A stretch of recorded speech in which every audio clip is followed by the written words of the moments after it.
பொழுதாக ஒளி தர நீவா.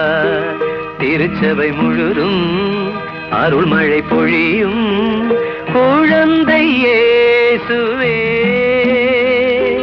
சரணம் சரணம் திருவடி சரணம். கண்ணேவா கண்மணியேவா, விடிகாலை பொழுதாக ஒளி தர நீவா.